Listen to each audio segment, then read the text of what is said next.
Chapter 5. The next 5 days passed in a blur. If he had been asked to recount what happened or what he had done, Will would have been at a loss. Holt and Lady Pauline were both away from Redmont, attending to a diplomatic problem at one of the Fife's subsidiary castles. The mayor of one of Celtica's largest towns had absconded with the town's treasury and was claiming diplomatic immunity in Redmont Fife. The Celtic king had sent soldiers after him to bring him back. This was understandable, and while Baron Arald had no intention of protecting the thief, the Celtic king's action was technically a breach of the treaty between Araluen and Celtica. Neither country had the right to send armed troops over the border. Baron Arald had sent Holt to escort the miscreant back to Celtica, and Lady Pauline to convince the Celtic troops to keep their hands off the criminal until he was back in their jurisdiction.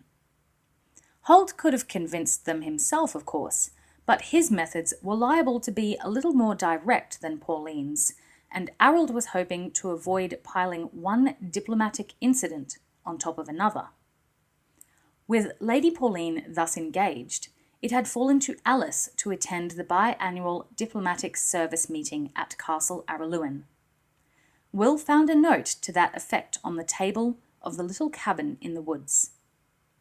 But if Will had thought he might spend a lonely week in the cabin, worrying about Tug, he was quickly disabused of the notion. A report came in of a band of brigands preying on lone travellers in the northern part of the Fife.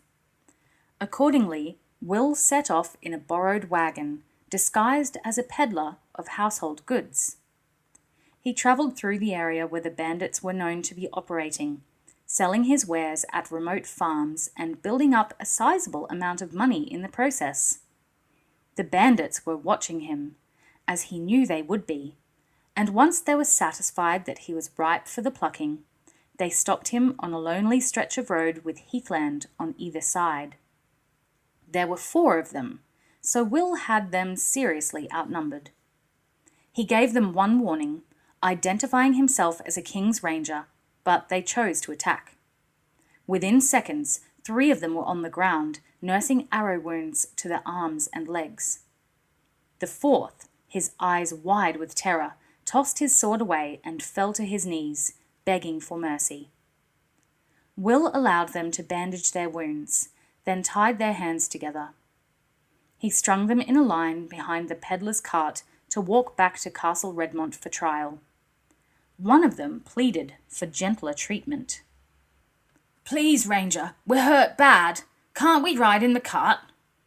Will glanced at him coldly. In his present mood, he had little sympathy for the bandits, who had left several of their former victims wounded and bleeding by the roadside.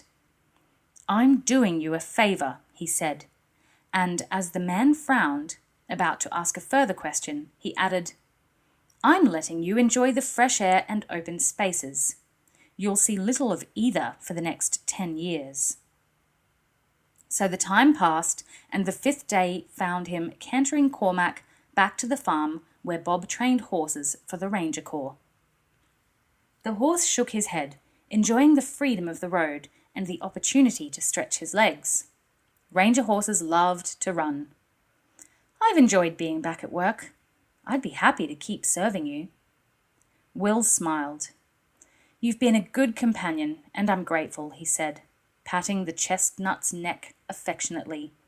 "But I'm hoping Tug will be on the way to healing." Cormac tossed his head.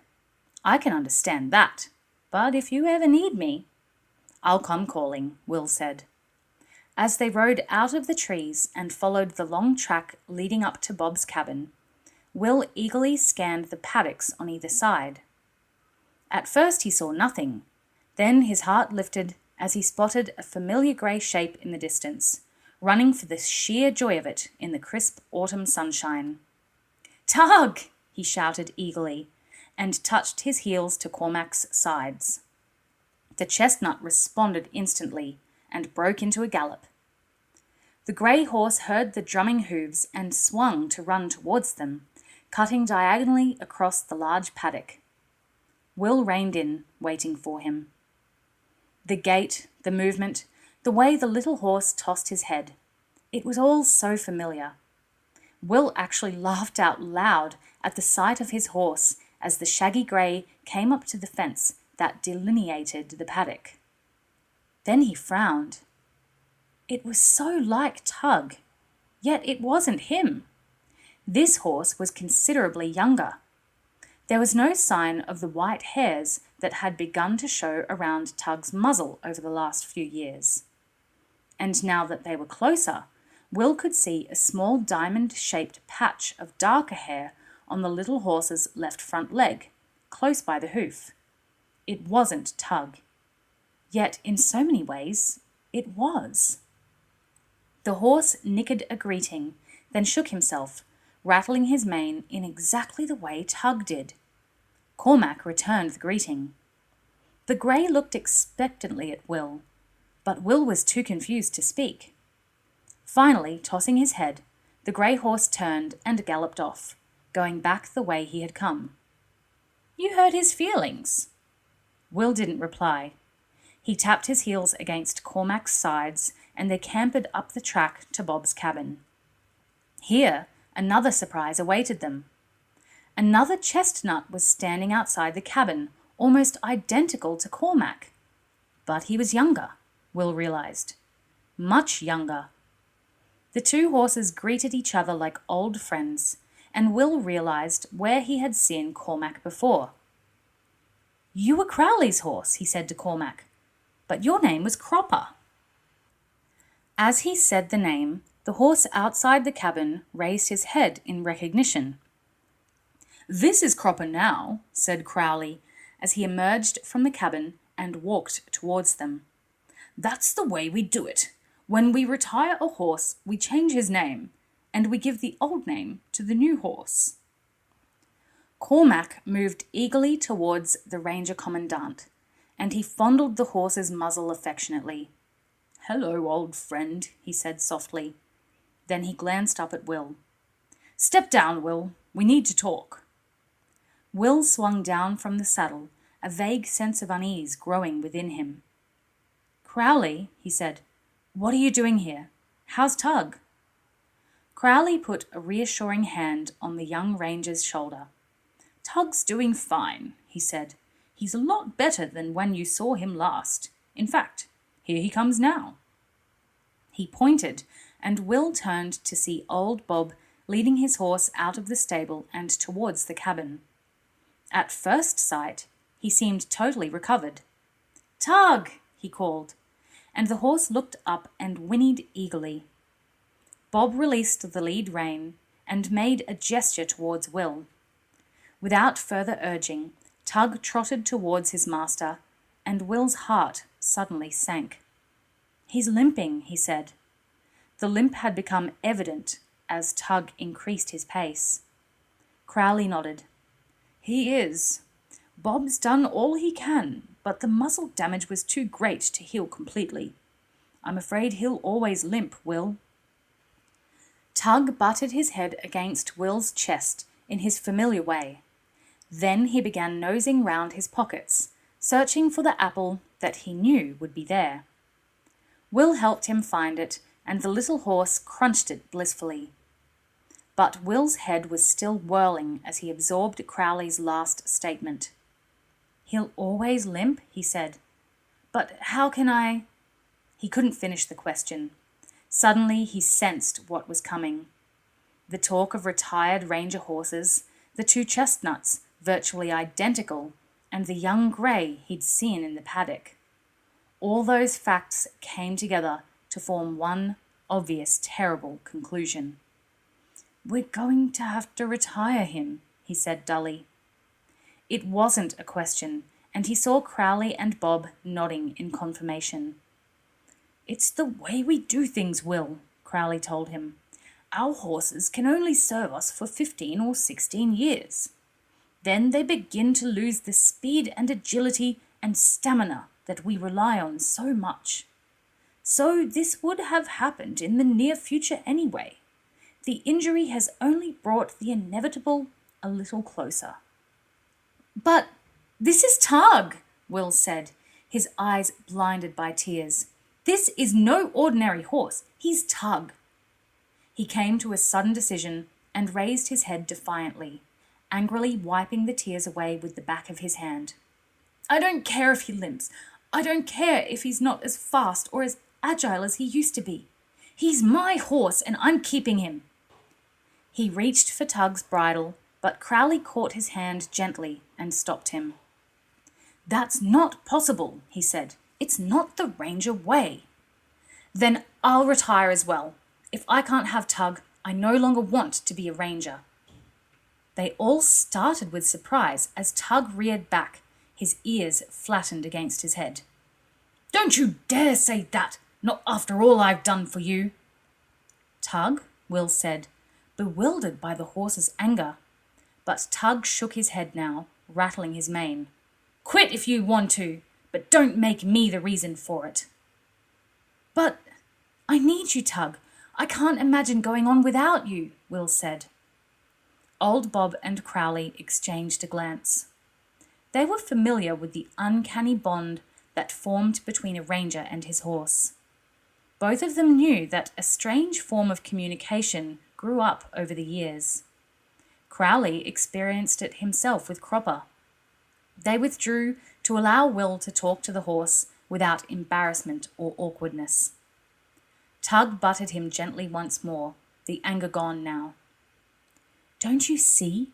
I can't serve you properly like this. I can't keep you safe. That's a job for the new Tug. But you have to give him a chance." "The new Tug?" Will said. Crowley, sensing the time was right, nodded to Bob. The old horse breeder turned away and walked back to the stable. When he had gone, Crowley answered the question. "Bob's just one of our horse breeders, Will. We have many of them, and they do an amazing job. They keep track of the bloodlines of all our horses and the breeding records from our herds. Tug will go into that breeding process now, just as his ancestors did. He'll be well looked after, and he'll be safe. And he'll ensure that in the future there will be other horses like himself available to rangers. Did you see that little grey in the front paddock when you rode up?" Will nodded. "I thought it was Tug for a few minutes." "As well you might have. His sire was Tug's grandfather, and his dam was a mare whose characteristics were almost identical to Tug's mother. When Bob saw this one foaled, he set him aside specifically for you. Of course, we had no idea you'd be needing him quite so soon. Normally, we would have prepared you for it over the next year or two, but this came out of the blue. That's why Bob sent for me to explain it. Sooner or later, we all have to go through it." He looked sympathetically at the younger ranger and his horse. Will had moved close to Tug. His left arm was around the horse's neck, and his right hand was stroking the soft muzzle. "Couldn't I just keep him at Redmont anyway?" Will asked. Crowley smiled. "We all ask for that, but think about it. He's not a pet, and he's needed here in the breeding program. He's one of our best horses. On top of that, it wouldn't be fair to your new horse. You wouldn't bond properly, and it wouldn't be fair to Tug either. He'd have to watch you going off on missions without him. And you know I'm a worrywart." In spite of himself, Will couldn't help smiling at that. "So, what will your new name be?" he asked. Tug hesitated, his head to one side. "I've always fancied myself as a Bellerophon." "Bellerophon?" Will said, surprised. It was an unexpected choice. Crowley grinned. "Not bad. We should mention it to Bob. And here he comes now." Will turned and saw Bob approaching, leading the grey he had seen earlier. Now, however, the horse was saddled and bridled. Every inch of the horse was familiar, even the way he held himself as he walked. Except for the small patch of black hair on his leg and the lack of white hairs around his muzzle, he was identical to the Tug who had served Will for the past 15 years. Now, that's a decidedly good-looking horse. You would think so, Will said. Then, as Bob handed him the reins, he stepped forward and scratched the young horse's muzzle. The horse moved his head in appreciation, then nuzzled against Will's pockets, searching for an apple. It was such a familiar action, such a tug action, that Will was startled for a second or two. "I'm sorry," he said. "I gave my last apple to—" He hesitated, then said with a grin, "Bellerophon." Bob reached into his own pocket and tossed an apple to him. "Thought you might have," he said. Will held the apple out on the flat of his hand to the horse, who took it gently, his lips tickling the palm of Will's hand, then crunched it happily. "Why don't you two get to know each other?" Bob said, gesturing to the saddle. Will nodded. Suddenly, he was eager to know just how much like Tug this new horse really was. "Good idea," he said. He stepped his left foot into the stirrup and swung easily up onto the horse's back. Crowley and Bob exchanged wicked grins. "Now," Will said, "let's see." He got no further. The horse beneath him suddenly exploded into motion, bounding off all 4 feet, twisting and spinning in the air, heaving his hindquarters up as his forelegs came back to earth. Will shot into the air over his neck, turning a somersault, feeling several seconds of weightlessness, then crashing to the dusty earth so that the air was driven from his body. He lay groaning, trying desperately to refill his lungs. The horse stood by him, its head cocked curiously to one side. Bob and Crowley stood by, laughing helplessly as Will lay there, propped on his elbows, gradually getting air back into his lungs. "This one ain't retired, Will Treaty," Bob told him cheerfully. "You need your code phrase for him, same as for old Tug here." Will looked up, his mind flashing back to an identical incident many years ago. He realized old Tug, now Bellerophon, was watching him, shaking his head. "He bucks just like you too," Will said breathlessly. "You'll never learn, will you?" As they cantered home later that morning, Will continued to be amazed at the resemblance between the two horses. It was as if Tug had suddenly and inexplicably been rejuvenated, and he realized now that Crowley and Bob had been right. In the past few years, Tug had become fractionally slower and a little less sure of foot. This new Tug was a reminder of how his horse had been in their very first days together. He thought about those times now, about how Tug had stormed to protect him when the wild boar had charged him, about the desperate race with the Bedouin stallion, Sandstorm, when Tug showed him a blazing turn of speed that Will had never known about.